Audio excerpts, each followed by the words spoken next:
Hi everybody, this is part 9 of my Mini Cooper blown engine video series. Sorry for the big delay between uploading part 8 and part 9. A whole bunch of life events happened which caused a big delay there. I've got almost everything hooked back up except for the exhaust and the intake, and I need to add fluids to the car. So we'll finish putting the car back together, and I'm hoping within the next hour or two I'll be able to start it up for the first time here. We'll put the backup sensor back on.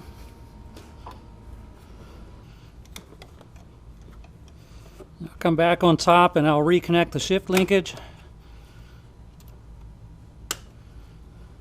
Alright, next is the starter motor heat shield.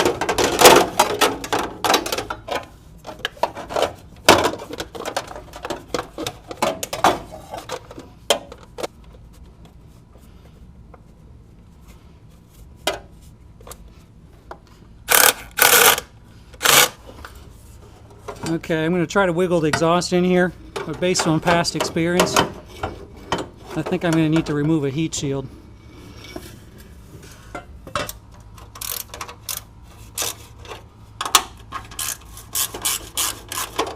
This is held in with two 10mm and two 8mm bolts. You only need to remove the left heat shield here.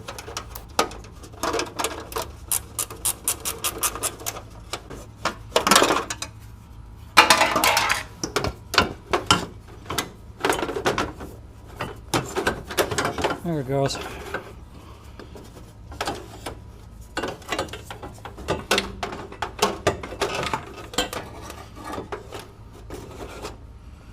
Before I forget, I'll put the heat shield back in because I always forget. And then it's a lot harder to get to these nuts and bolts. Alright, let's put this O2 sensor in.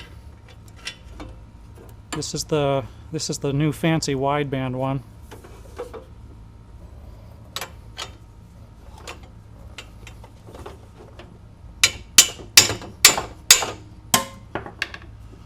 Alright. Okay, next I'll go on top and fasten up the exhaust manifold.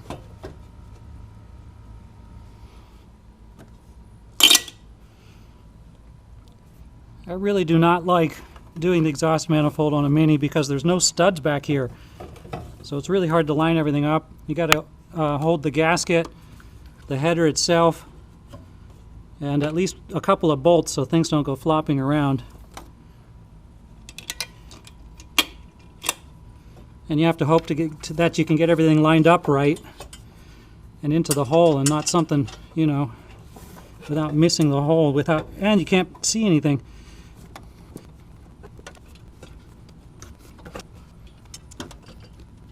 You have to go almost completely by feel. It's really ridiculous.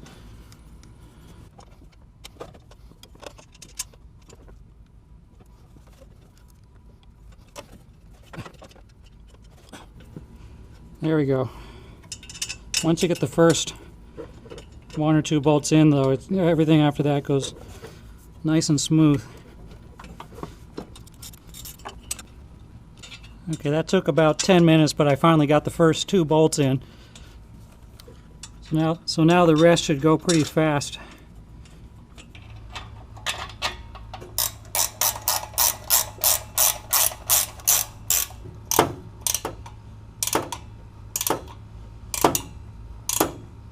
When the engine exploded, it fouled up the rear O2 sensor with a whole bunch of melted aluminum, so I'm installing a new post-cat O2 sensor.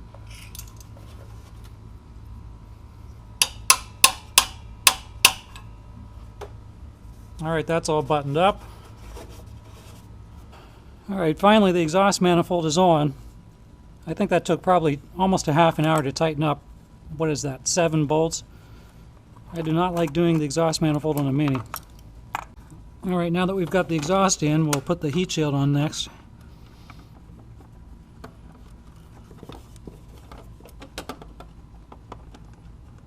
Okay, exhaust is done now. I guess it's Airbox time. So we've got the O2 sensor stuff all kind of wired back here for now. I'm going to clean this up later after this whole track weekend is over and I get more time. But for now, it's quick and dirty. So I'll put the airbox in here.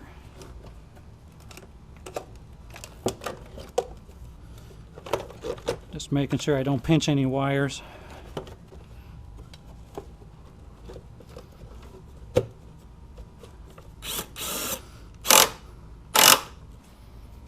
Put the stock ECU back in for now.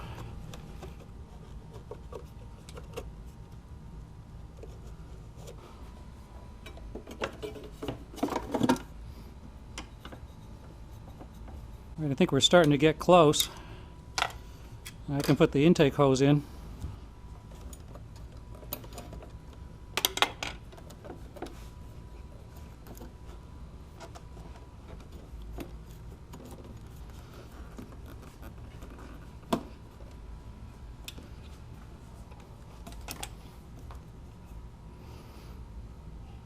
All right, we're getting really close. All that's left is to put the front end back on and put on the wheels. Oh, and put engine oil in. And put on the intercooler.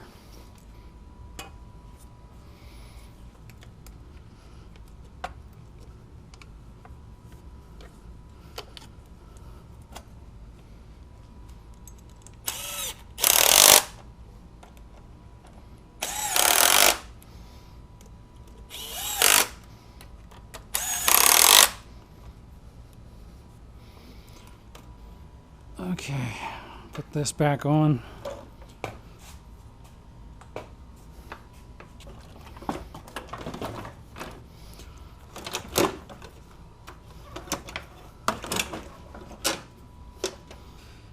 Before I forget, I'm going to put these hose clamps back. Sometimes I put water and it all starts draining out the bottom of the car.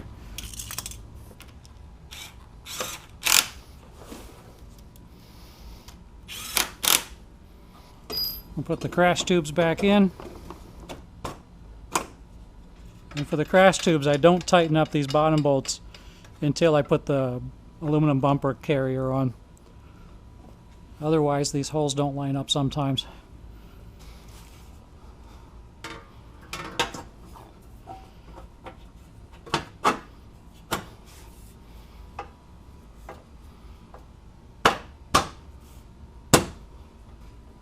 This is the wiring harness for my tow hitch, so I can flat tow the car to the track. Here's the tow hitch bar.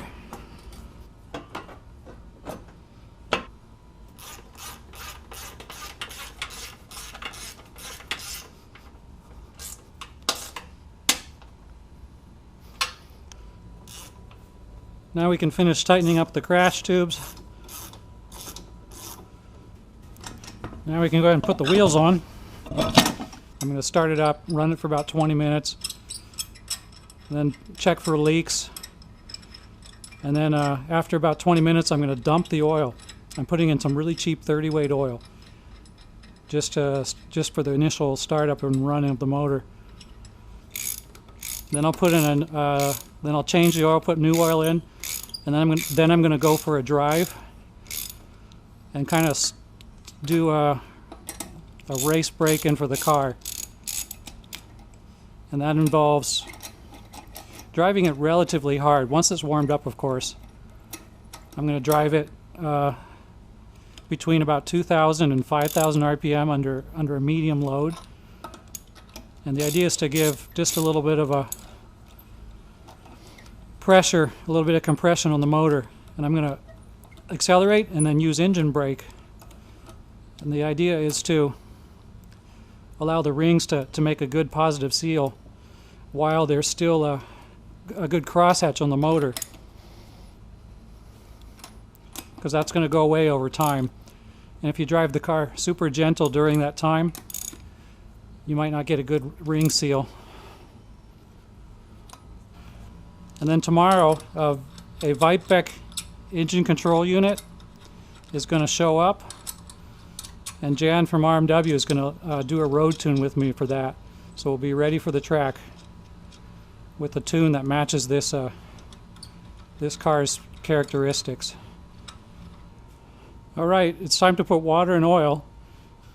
The car is bone dry, so it's going to take, I'm sure it's going to take over a gallon. And and I'm using Xerox G05 pre-diluted. I'll crack the breather valve here. Alright, I've put a full gallon already, and air is still coming out. You can see the level is still dropping. It's dropping more slowly now, but I'm still not seeing any coolant come out of the top hose here. Alright, while I'm waiting for the coolant to come through, I'm going to fill the car with oil. And I'm just using the cheapest oil available, SA30 non-detergent motor oil. We're just going to put the oil in the car for about 20 minutes, long enough for the major part of breaking in procedure to happen. If there's any metal bits, we're going to drain it, we're going to dump this oil, and it's all going to come out with that. Then I'll refill the car with better quality oil, and I'll drive it for 200 miles. Then I'll dump the oil and the filter again. We don't want to use synthetic oil during the break-in period because it's really too slippery and it actually slows down the break-in. Okay, so we got all the fluids in. We got oil. Water is still kind of burping through. We got oil, we got transmission fluid. So we should be ready real soon to start the car. It's starting to get exciting. We're going to reconnect the battery now. And I'm going to pull the coil pack wire because I'm going to run the starter motor for about 30 seconds just to pump oil into the system. And I don't want the car to start just yet. I'm just going to turn over the car with the starter motor without starting the car.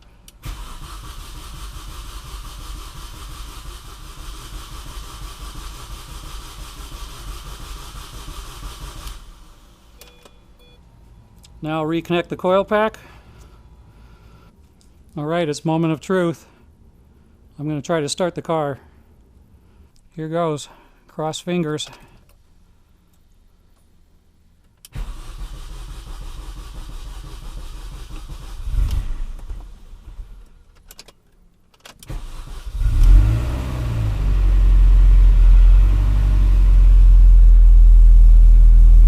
There we go, it started up.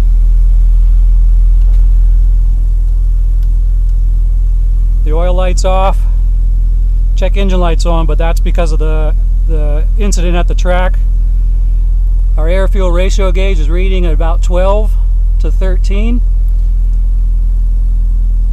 And looks pretty good. So I'm going to run it like this for about 20 minutes. And then I'm going to go take a drive. Okay, it's now 2 in the morning. Boy, am I tired. After running the car for 20 minutes, I drained and refilled the oil, and then went out and drove the car for about an hour and a half. I don't know what the air-fuel ratios are with the current tune and the new engine modifications, so I was very careful not to stress the engine, but I ran it between about 2,000 and 5,000 RPM, varying the load, a combination of acceleration and engine braking, and trying to avoid getting too much heat into the motor. I'll put a link in the description to the engine break-in procedure that I followed. Go ahead and have a read for that one. But the car's running really well. It pulls really hard. I had to discipline myself to keep out of it until I had driven for about an hour and I knew most of the bed-in for the rings was completed. I'm not sure if it has more power than before, but it sure feels like it does. So again, I apologize for how long it took to get this Part 9 video uploaded.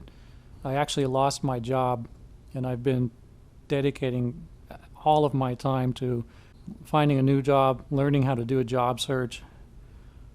It's not as easy as it sounds, especially mid-career like I am. And I haven't had to look for a job in a very, very long time. So I've had a lot to learn. So it's 2 in the morning here on Thursday night. Tomorrow I'm gonna put the tune on and finish trying to put some miles on this car before I take it to the track. So I'm going to bed for now. Hi everybody, I'm back again. It's Friday night, 10 o'clock at night. I just finished up the road tune with Jan. Here's a little video of us getting the car started. he remotely connected to my computer, and we drove the car around logging data, and then he put a tune on it. It's really rich, and it's a very basic tune, just enough to get the car safe driving so we don't have any lean fuel conditions at the track. We'll figure out what we're going to do later on. This is a temporary loaner ECU that Jan sent up to me. Here's the Vipec ECU. I took it out of the car real quick. I need to make a decision whether or not to actually purchase it. It looks really easy to tune, very flexible and very powerful. But I'm going to be driving on this one tomorrow. So I appreciate him sending this up so I can make my track day. Hi again, everybody. It's Saturday night. I had a great day at the track. The car ran well. I actually turned in a lap time that was 2 seconds faster than my previous best time on that track. Either the motor's faster or I'm faster, but it sure was a lot of fun. So that's it. That's part 9 and the last part of this video series. I really appreciate everyone watching. Anybody who's watched all 9 parts must be a real fan. So thank you very much for continuing to watch. As a little bonus for all of you, here's some video footage of this car with the new motor tearing it up on the track. A nice hot lap for you guys.